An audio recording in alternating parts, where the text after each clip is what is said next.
Joining me now to give their assessment of the first debate are two Conservative observers, Tim Powers and Laryssa Waler. Now, neither of them, we were just mentioning, are associated with or are supporting any of the leadership candidates. Both of you, thanks for joining us. Thank you. Thanks for having us. Okay, let's start with overall impressions. Laryssa, you start off.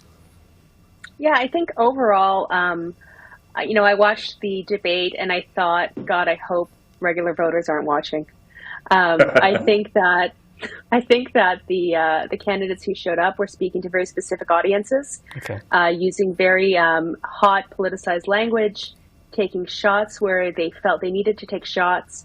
I think the only person who emerged out of last night who was one step closer to becoming the leader is likely Patrick Brown, because he was actually selling memberships. I was probably most surprised or impressed with Scott Aitchison, mostly because I just didn't know much about him. And I thought he sounded and looked like a statesman who gave real answers. The rest of them, I can spend a long time criticizing, and I'm sure we'll get into it. Okay. But it was nice to see Jean Charest have some fire in his belly. I think that Pierre Poilievre, if the biggest criticism against Pierre is that he doesn't look prime ministerial, I don't think last night helped that. I think Leslyn Lewis failed to really shine. And I think Roman Baber, he came out okay. I've known Roman's work for quite some time from Ontario.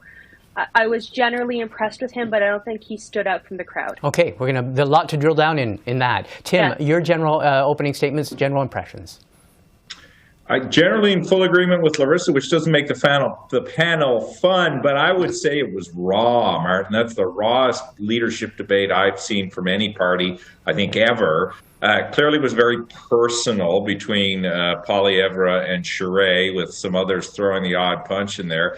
I strongly agree with Laryssa on this point. If you were hoping to showcase the party to the outside world as a party that's mature and able to govern and isn't just angry and self-indulgent on its own challenges, that last night was not a winning exercise in that regard. So I hope for the Conservative Party's sake, the next two debates in Edmonton and Montreal, the candidates recognize, it's fair, and all's fair, I guess, in politics and war.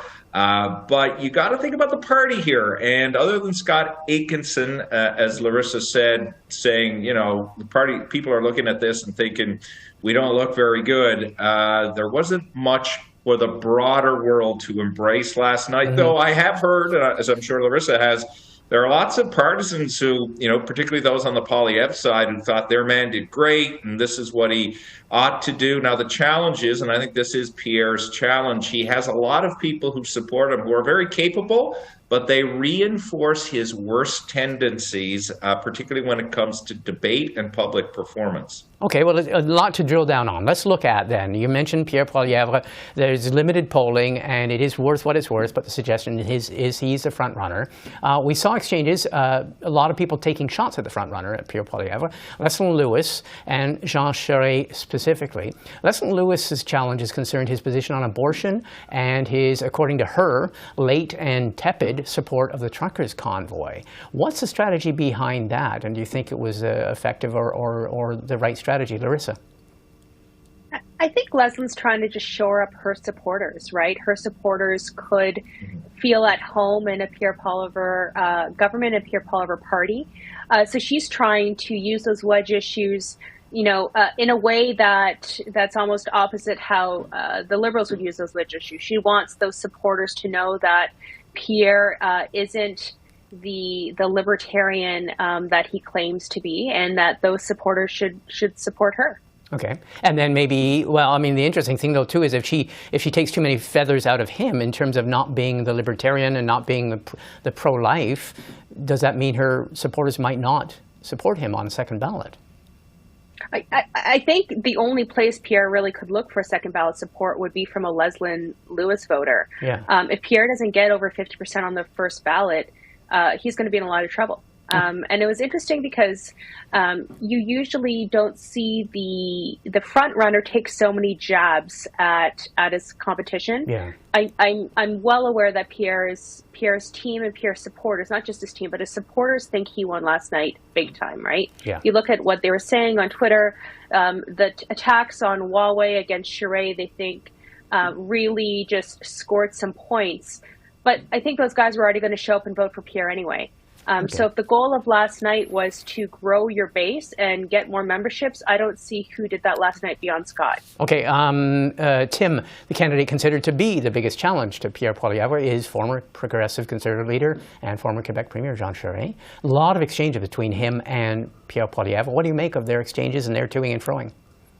Well, two things. First, we should be careful about using the term ballot, Martin, because there, as you know, it's a people only vote once. Yeah. So these debates become a bit more important in that regard, because this may be the only time people get to see and understand what their other choices could be. So that's why you see the back and forth, and particularly Dr. Lewis being more aggressive and more determined to call Pierre Poilievre out than she was before. And the second point I was going to make, probably Jean Charest is Pierre Poilievre's greatest challenger, but I don't think you should leave entirely Patrick Brown out of the conversation, though he left himself out of the conversation because he wasn't at the debate last night. So focusing on Charest and Poilievre, I think this is the moment where if Charest's going to catch Poilievre, if he's going to beat him, this is where he's got to do it. He's the most experienced debater among all of them. He's fought some tough fights rhetorically on stages. He again made the point, I thought, well last night that I'm not going to be intimidated by Poilievre.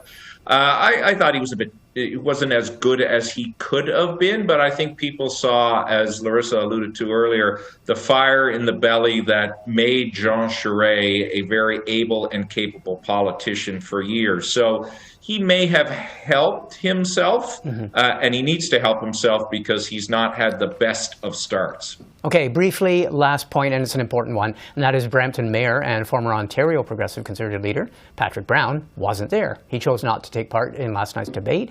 His organizers say he was busy selling memberships in Atlantic Canada. Laryssa's mentioned it, alluded to it. Tim, what do you make of his decision not to participate?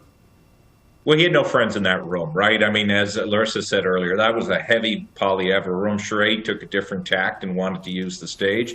Patrick made the decision, look, I'm going to go out. I'm not going to put myself in a circumstance where I can be carved apart. I'll take the hits by not being there. Maybe in the end, given the outcome of the debate being a wholly unimpressive affair for the rest of the world, that was a good decision by him. Time will tell. Okay, Laryssa and Tim, wonderful analysis. We're going to probably talk to you over the course of the next few months. Thanks very much for speaking with us.